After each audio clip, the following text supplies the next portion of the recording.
Sébastien Tarago, vous avez suivi, vous étiez au tribunal, vous avez assisté au procès, à cette audience. Rappelons, Sébastien, que le jugement sera rendu le 30 janvier prochain, résultat des courses donc à partir du 30 janvier. En suivant le direct, Sébastien, sur le live d'équipe, j'avais moi l'impression, c'est une impression de lecteur, d'une grande tension dans les échanges. Vous étiez là-bas, est-ce que c'était le cas? Ouais, mais c'est un peu toujours le cas. Désormais, moi, je fais quelques procès pour le journal et bien sûr, c'est très souvent le cas, c'est normal. Hmm. Chacun défend son bout de gras et parfois pour des choses très importantes. Alors là, c'est une affaire qui n'est pas très grave au final, ça n'ira pas très loin, il n'y a pas de la prison au bout, mais voilà, on a toujours l'habitude que ce soit un peu tendu, bien sûr, et la saleté aussi. Aviez-vous déjà vu Didier Deschamps, le sélectionneur, autant à fleur de peau? C'est là encore des impressions de lecteur. J'avais l'impression qu'il réagissait à chaque fois que Daniel Hero parlait. Oui, je l'ai déjà vu à fleur de peau, Didier Deschamps, notamment quand il s'agissait de parler des élections lors du dernier championnat d'Europe. Là, il appréciait pas trop l'idée. Oui, à chaque fois, effectivement, il réagissait, il avait des mimiques, il était assis à côté de son attaché de presse, Raphaël Raymond, derrière son avocate. Et il me regardait parfois à la salle, il nous disait, pour les journalistes qui le reconnaissaient, il nous faisait quelques gestes. Oui, oui, il marquait sa désapprobation, parfois sa surprise, toujours son ironie. Sébastien, vous avez assisté à l'audience. Rappelons aussi que vous étiez l'envoyé spécial pour la chaîne L'équipe pendant la dernière Coupe du Monde au Qatar. Sur le départ de Karim Benzema, vous m'avez souvent dit que c'est une affaire, on va dire, d'incompréhension, de non-dit, d'interprétation entre Deschamps et Benzema. Cette journée, est-ce que ça a atténué votre jugement? Cette journée, vous avez assisté aux audiences, est-ce que ça a apporté des éléments factuels peut-être qui vous manquaient?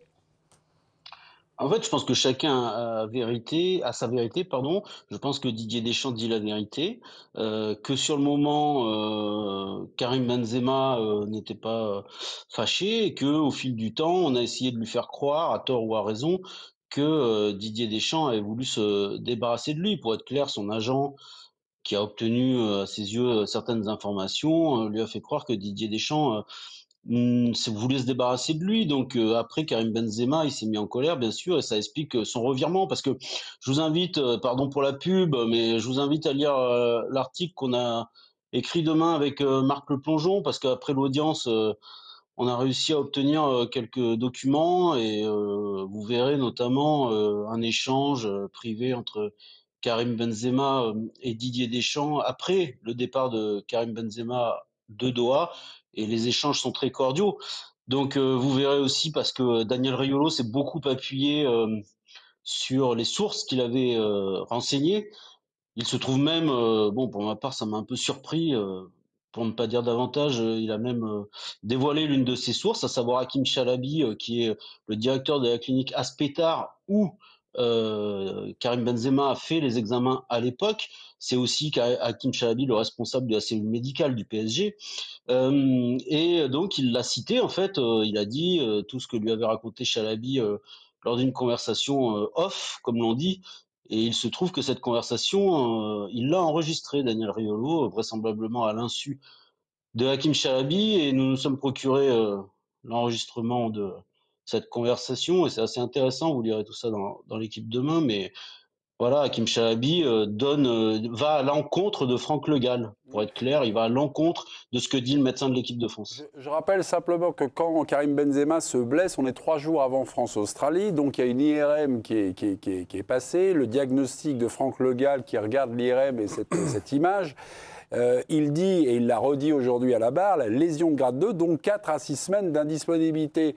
Autre version, celle d'Hakim Chalabi, le directeur de la clinique d'Aspetar, lésion de grade 1, donc retour éventuellement estimé au 8e, voire l'écart.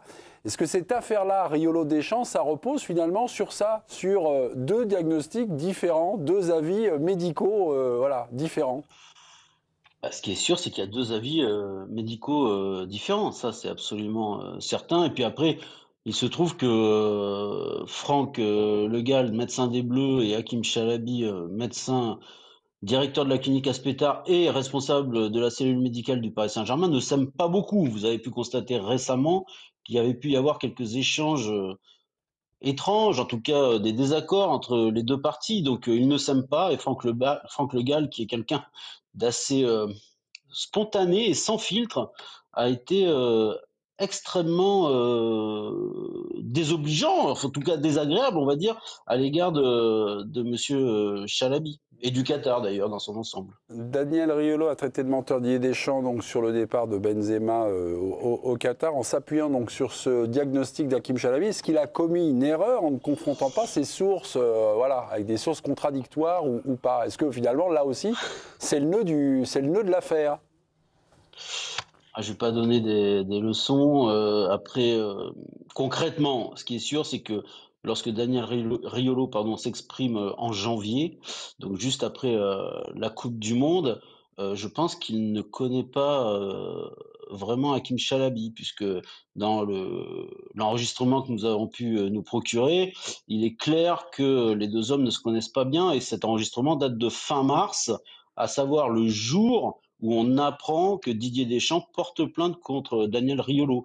Donc à ce moment-là, vraisemblablement, Daniel Riolo appelle Hakim Chalabi, parce qu'en fait, il avait eu la source Hakim Chalabi via une autre source, donc il ne l'avait jamais eu directement, manifestement. Et dans cette conversation, on apprend par exemple que Chalabi lui dit « Bon, on se tutoie, hein ». Donc début janvier, ils ne se connaissaient pas. Ok. Avez-vous un moment pensé dans... Je suis clair ou pas? Ah ben c'est très clair, ouais, c'est très clair. Ah ouais, c'est cadré. Magnifique, magnifique.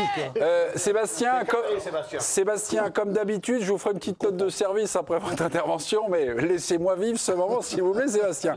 Et un moment, est-ce que Non, vous mais avez... j'ai peur de pas être clair. Non, c'est très bien. C'est cadré, c'est même très vrai. cadré. Avez-vous un moment pensé au cours de cette audience, de ce procès, qu'il manquait un personnage principal? C'était Karim Benzema. Oui, enfin, on aurait été ravis d'avoir Karim Benzema, parce que c'est vrai qu'il se trouve que Karim Benzema a toujours dit dans ses réseaux, en tout cas dans une publication, qu'il dirait un jour la vérité et qu'il donnerait sa version. Et puis c'est vrai que combien de temps après, 3 ans après, on l'attend encore. Donc il s'est jamais exprimé sur le sujet. Donc évidemment, Didier Deschamps profite de cela pour dire que s'il n'a pas donné sa fameuse version, c'est sans doute parce que la bonne version, c'est celle de Deschamps. Jugement sera rendu le 30 janvier prochain. Si on compare cette journée à un match de foot, vous qui étiez dans les tribunes... Vous qui étiez dans les tribunes, vous me voyez venir. Hein. Qui a gagné le match aujourd'hui? Qui sort vainqueur? Vous pouvez dire un match nul si vous êtes un peu... Franchement, sur les faits, parce que moi je veux pas rester sur les impressions d'audience où parfois il peut y avoir beaucoup de vide en fait, malgré le spectacle. Les éléments ils sont plutôt favorables à Didier Deschamps, et d'ailleurs le procureur de la République a réclamé à ce que Daniel Riolo soit condamné. Après, dans ces histoires de diffamation, franchement, c'est rare quand même d'être condamné, donc on verra bien, mais là, je pense qu'il y a une chance. Et en tout cas, le procureur de la République a donné raison quasiment à 100% à Didier Deschamps. C'était Sébastien Tarago en direct de son domicile, qui est juste situé devant le tribunal. Je suis désolé, Bernard. On vient de finir il y a 5 minutes le papier, là. Ok. Et vous nous conseillez de lire l'article écrit avec Marc Le Plongeon, qui est déjà vraisemblablement disponible sur le site L'Équipe, ou demain, donc pour les moins impatients, dans le quotidien L'Équipe. Dans la cuisine, il y avait des pâtes au cèpe qui auraient fait plaisir à Greg Schneider. Vous savez, il nous vend toujours ses repas. Oui, c'est vrai. Mais il n'est pas là. Hein. C'est vrai. Mais Greg n'est pas là. Il n'est pas là. Greg, je ne l'ai jamais partagé. C'est Greg Lapince quand même. C'est Greg Lapince. J'ai géocalisé Greg. Il fonce vers votre domicile. Préparez l'assiette. Merci Sébastien, on vous embrasse. Et vous, mes amis, vous n'avez pas assisté à l'audience, mais vous avez peut-être suivi le live. Enfin, je le souhaite. Est-ce que ça a levé le voile ou éclairé quelque chose sur le départ de Benzema du Qatar? Est-ce que vous avez appris des choses? Alors Bernard, vous dites non, on n'est guère plus avancé. Non, mais pour l'avoir vécu, cette affaire, parce que j'étais au Qatar à ce moment-là, ce qui a été très surprenant, et je m'interroge toujours, c'est la rapidité avec laquelle il est parti. Il n'y avait absolument aucune urgence, parce que je me souviens, on était à l'hôtel, Loïc Tanzi part à la clinique, fait la vidéo pour montrer que Karim Benzema. Et le On l'a là, regardez, c'est celle-là. Ouais, et le lendemain matin, à l'aube, il est déjà parti, quoi. Et en fait, Pour la plus grande surprise de Didier Deschamps d'ailleurs, il l'a redit aujourd'hui. mais pour la plus grande surprise de tout le monde, parce que dans le process, grade 1, grade 2, on attend toujours un petit peu, c'est un joueur très important quand même, Karim Benzema, on attend toujours un petit peu l'évolution de la blessure. Je pense au contrôle de Claude Leroy qui a été sélectionneur. C'est quand même du jamais vu qu'un joueur se blesse le soir et le lendemain à 7h, il est dans l'avion, il est parti. Pardon, mais on l'apprend aussi un petit peu. On voit que Karim Benzema, quand il a le grade 2, le diagnostic du docteur Le Gall, il est dévasté. Non? Oui. Ouais. Non, il est dévasté. Il appelle. C'est Mohamed Sanaji qui appelle l'assistance. C'est sa Coupe du Monde. Oui, ben oui, bien, non, mais bien sûr. Il revient en grâce. Je veux dire, tu peux penser légitimement qu'il va tout faire pour essayer de se soigner, de revenir au moins avant la fin de la compétition. Si les Bleus ont la chance. Pardon? Peut-être trop d'ailleurs. C'est-à-dire trop. En fait, il faut se remettre dans le contexte du moment. C'est-à-dire que Karim Benzema, ça fait un mois qu'il n'a pas joué. 26 minutes, enfin, sur. Voilà. Il avait vaguement joué, mais déjà les semaines précédentes, en gros, depuis son début de saison. C'est un peu comme si demain, il y avait une Coupe du Monde dans un mois et qu'on se disait, est-ce que Dembélé va pouvoir la faire? C'est un peu la même chose. Ouais, un peu. Donc on est dans une situation où l'équipe de France vient d'enregistrer des forfaits importants, où il y a des joueurs qui ont été très cash. Je pense à Presnel Kimpembe, juste avant, qui a été transparent avec le staff, qui a dit, voilà, ça ne va pas le faire, donc ça ne sert à rien, machin. Il y a eu Mac Maignan, il y a eu plein de choses. Et conjointement, il y a Raphaël Varane. Les deux sont un peu sur le côté, ils font les entraînements individuels. Les ressentis de Varane sont bien compris par le staff, on avance et on a un petit peu de visibilité. Avec Karim Benzema, et ce n'est pas une attaque contre lui, je pense qu'effectivement, c'est la Coupe du Monde de sa vie. Il a tout gagné avec le Real, il a le Ballon d'Or, il sait que c'est la dernière, c'est le moment ou jamais, quoi. Et je pense qu'il y a une telle pression autour de ça que lui-même, ça le perturbe, que dans son ressenti de sa blessure, il a du mal à revenir, à expliquer, à comprendre. On n'avance pas. On est à 3 jours du premier match d'une Coupe du Monde. Et là, il y a cet instant-là, il fait son premier entraînement collectif et il se répète. Et là, grade 1, grade 2, machin, truc, c'est... Didier Deschamps, pourquoi est-ce qu'il est là où il est aujourd'hui? Pourquoi il a gagné tout ce qu'il a gagné en tant que joueur et en tant que sélectionneur? C'est parce qu'il a une expérience de ces moments-là qui sont charnières. Il y a une vie de groupe, il y a une compétition qui approche. Enfin, je vais laisser Claude embroyer sur ce terrain-là. Mais quand tu es en responsabilité de la Coupe du Monde, que tu es un des pays favoris pour aller au bout et que tu es un joueur de cette dimension, tu sais très bien que si pendant 3 semaines tu te fades tous les matins, tous les midis, tous les soirs, il en est où Karim Benzema, le grade 1, le grade 2, le machin, est-ce qu'il s'est gratté le nez, est-ce que tu te pourris ta compétition? On l'a vécu en 2002 avec Zidane. Tu te pourris ta compétition, donc à ce moment-là, il y a une décision à prendre. Et Karim Benzema, je pense qu'il comprend très bien que c'est le drame, c'est le machin, et comme tous ceux qui ont un arrêt net du rêve de leur vie à ce moment-là, ils parlent le plus tôt possible et finalement tout s'explique, c'est logique. Claude Leroy, moi j'avais une question à vous poser, parce que j'ai appris comme ça de manière complètement fortuite sur l'importance ou l'ego des services médicaux dans les clubs. Il paraît, le monsieur qui m'a dit ça, qui est un ancien international, ancien joueur de grands clubs, m'a dit tous les romans. Tu ne mesures pas, moi ce qu'il m'a dit, tu ne mesures pas l'ego des médecins. Et je pense qu'on en a eu un bon exemple aujourd'hui à travers la diatribe de Franck Le Gall sur Hakim Chalabi. Parce qu'en plus, Franck Le Gall, il a un langage un peu cru, quoi. Oui, il est cash, il est direct. Il fait pas de cadeaux, mais au moins, c'est le docteur Le Gall.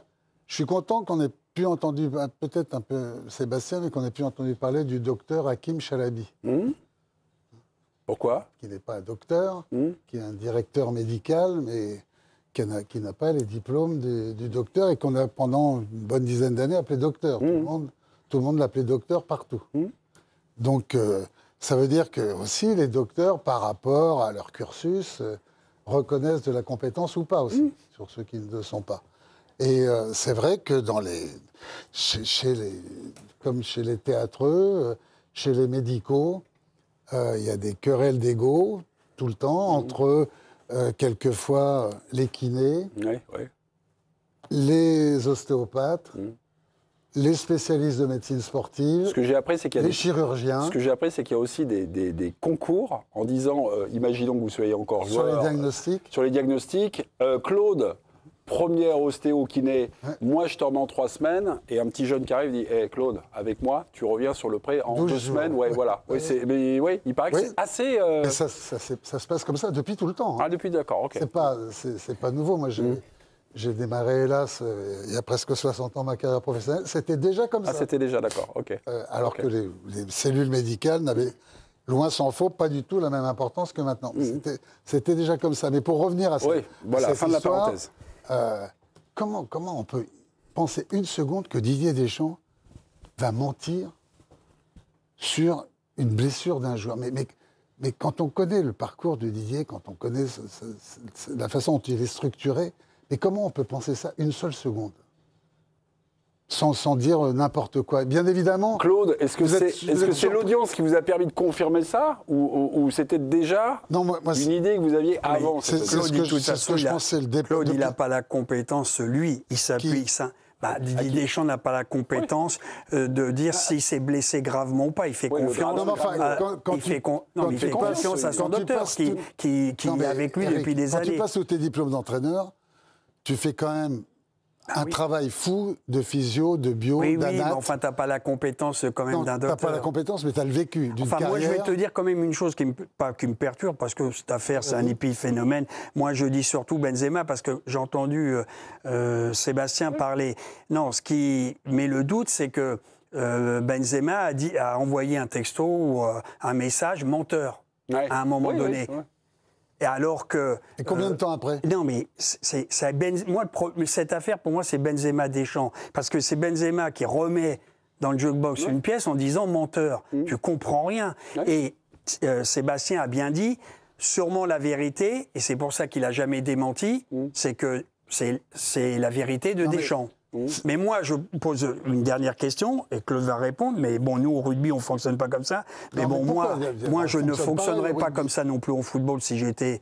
Et ce que je, bien sûr, Mais je posez suis pas. votre question, monsieur Blanc, à monsieur Leroy. Voilà, c'est si Platini est parti blessé, Zizou, dans des conditions, j'entends ce que disait Philippe, on aurait parlé de Benzema sans arrêt. Mais ce qui est incroyable, c'est que celui qui ramène Benzema, c'est Deschamps. Ouais. La Ligue des Nations est fantastique. Ouais. Moi, je te dis, j'ai revu l'équipe de France qui me plaisait avec un duo Mbappé-Benzema devant l'Espagne, etc.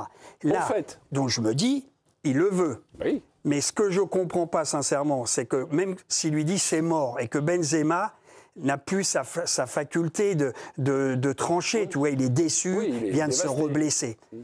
S'il le voulait, et il aurait dit, écoute, mais que n'importe quel entraîneur aurait dit, écoute, demain matin on se voit, on va laisser 48 heures, reposer, et on prend une décision. Et là, ce qui est incroyable, c'est là, qu'à il y a- 6 heures du matin, le mec, il est déjà Mais dans c'est- l'avion, oui, mais et il est parti. C'est pas comme C'est ça pas de que la les folie. choses se passent. Moi, Non, mais je termine. Non, mais juste une chose, c'est que non, si mais- c'était un joueur qu'il est... Moi, je pense qu'il a du respect pour Benzema, qu'il a utilisé, qu'il en a eu Mais c'est- besoin. mais c'est L'équipe de France ne fonctionnait pas à l'époque. Attends, où la question? j'essaye. Oui. Non, mais Non, Mais votre la question, c'est que tu dois le garder et attendre. Mais Et non, vous, mais- vous me mais faites oui, mais la il va pas théorie laisser. du mec, il Mais faut non. qu'il reparte parce qu'il Mais va c'est- gêner. non, Il il va, va pas laisser. c'est-à-dire, il va gêner tous les matins. Oui, ok.